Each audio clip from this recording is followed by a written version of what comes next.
This is Joanne 10 Plus Brand. Oblivious death syndrome thanks to AI. In today's October 9th, 2024, Atlantic Magazine article, AI's Penicillin and X-ray Moment by Matthew Wang.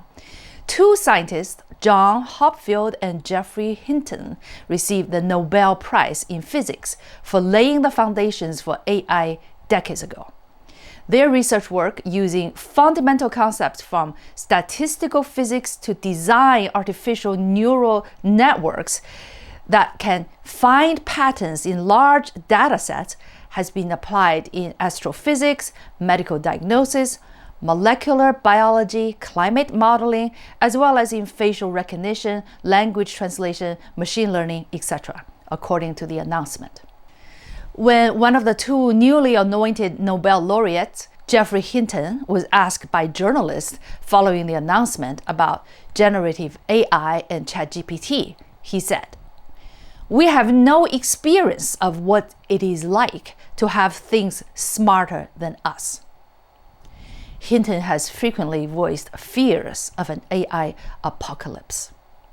The same AI doomerism has been shared by many, including Elon Musk and visionaries in the early stages of AI more than a decade ago.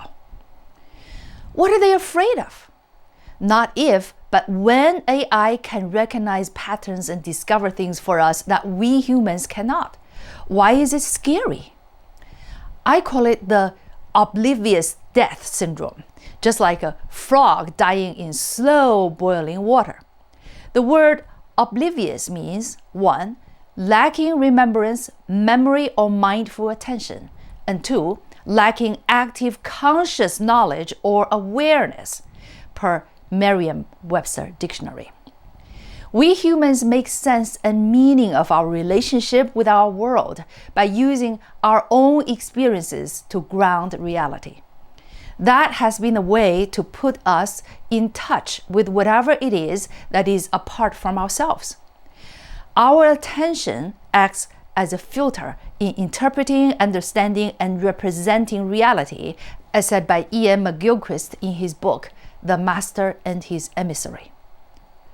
Quote, "It might turn out that for some purposes, those that are involved in making news of the world and manipulating it for our benefit, we need in fact to be quite selective about what we see.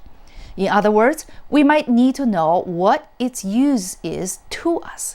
But this might be very different from understanding in a broader sense and certainly might require some filtering out some aspects of experience. Without experiencing whatever it is, we would have nothing on which to ground our knowledge, so we have to experience it at some stage, but in order to know it, we have to process the experience. We have to be able to recognize what we experienced. To say this is a such and such, that is, it has certain qualities that enable me to place it in categories of things that I experienced before and about which I have certain beliefs and feelings. This processing eventually becomes so automatic that we do not so much experience the world as we experience our representation of the world. The world is no longer present to us, but represented as virtual world, a copy that exists in the conceptual form in the mind." Unquote. Perhaps this is what the Nobel laureate is worried about. Is it the fear that humans, like frogs in slow boiling water of AI convenience, eventually get so comfortable that they no longer can discern reality for themselves?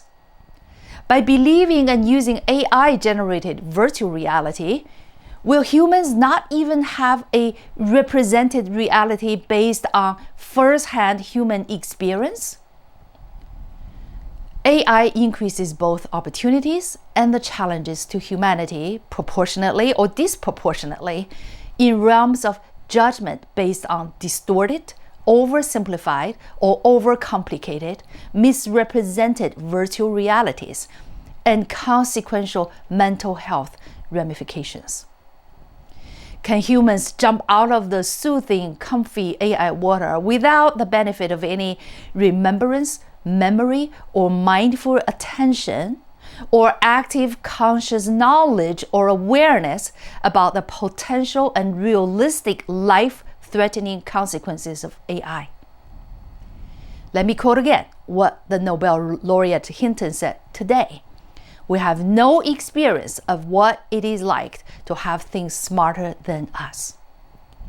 Can we or can we not avoid our own oblivious death? That is the question.